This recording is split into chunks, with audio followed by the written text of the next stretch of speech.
Hello and welcome back. It's me, Valerie Monroe, and me, Bookwormy. We're out here on this windy day to read you a little bit more of Down the Swale. We're down at Beach 5 by Lake Mohawk, and you can see a boat right in the background. Let me turn a little bit, which has a cover on it, just like the bow rider that Brogden's been in with Ollie the opossum.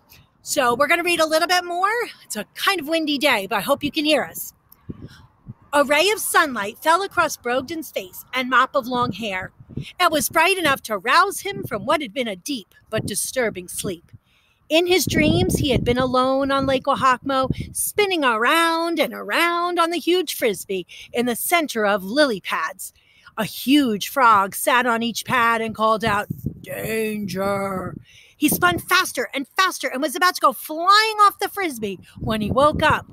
Whew, he sighed, thankful that it had just been a dream.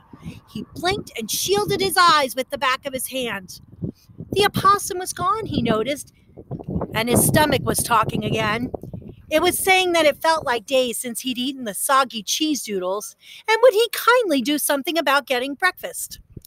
If he were home with his aunts, he'd be settling down to a nut cake with some thick, gooey blackberry preserve spread on top. Aunt Gladys would be going on about the nutritional value of the blackberry, and Aunt Hazel would be asking if he preferred spending the day hunting for the seven-spotted ladybug, a particularly lucky insect, or painting a watercolor of the fairy ring in the meadow. The fairy ring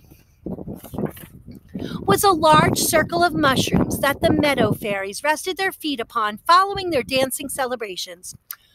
Well, the porch needs to be swept and there is dusting to be done before anyone goes hunting or painting, Aunt Gladys would most likely say. The breakfast would be topped off with a steaming mug of willow bark tea, and remembering this, Brogden's mouth now began to water. Then he realized his aunts were probably not even eating breakfast, as they most likely would not have slept a wink. Aunt Hazel's eyes would be red-rimmed from sobbing, and Aunt Gladys, with her pragmatic sense of order, was probably making a list of the exact steps that they should take to locate Brogden. And thinking about that is what spurred him to get up and moving.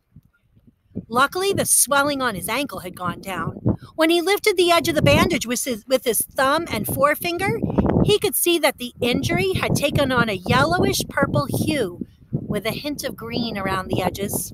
The sight of it made him queasy, so he covered it again. And when he stood up, he realized quite happily that it looked worse than it felt. A dull ache remained, but it wasn't sore enough to prevent him from getting on his way. Aunt Gladys's daily regimen of chores had instilled in him the value of organization, and he quickly set to work, returning all of the things that he'd used to where he'd found them. The life vest. Do you remember what he used that for? A little bed, the blanket, etc. He'd had to push on the cushions quite firmly to get them back into place. Then he went about straightening up things until they were just as they'd been when he'd gotten there, except for the empty baggies from the cheese doodles.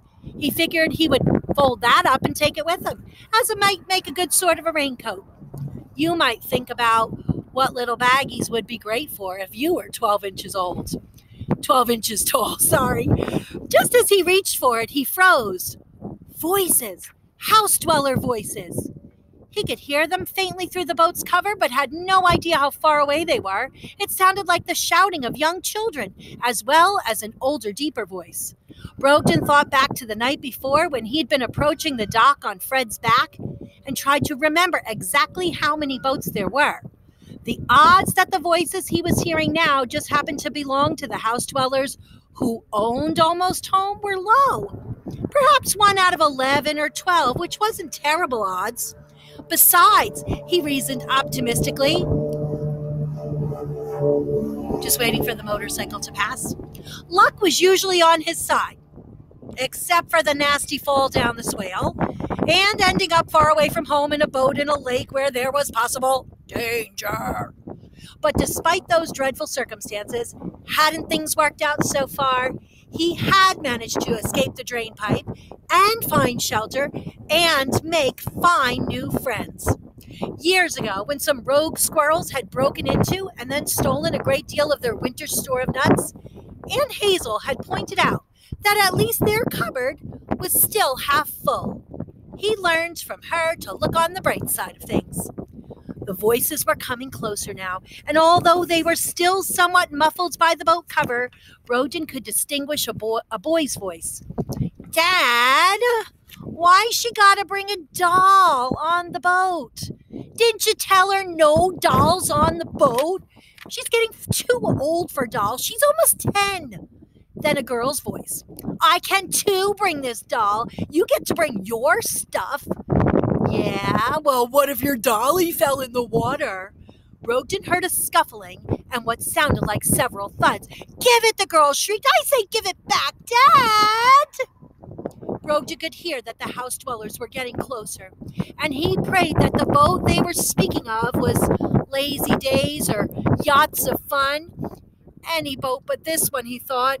Knock it off, Emery, said the man, sounding slightly annoyed, and I could use some help uncovering the boat. He couldn't explain how or why, but in that moment, Brogden knew that the house dwellers weren't headed to any other boat.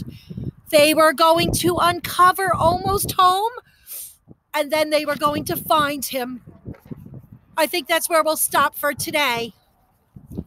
I wonder if Brogden is going to get found out by the kids and what they're going to do. I do too. Let's meet back here next time and find out. Bye, everybody.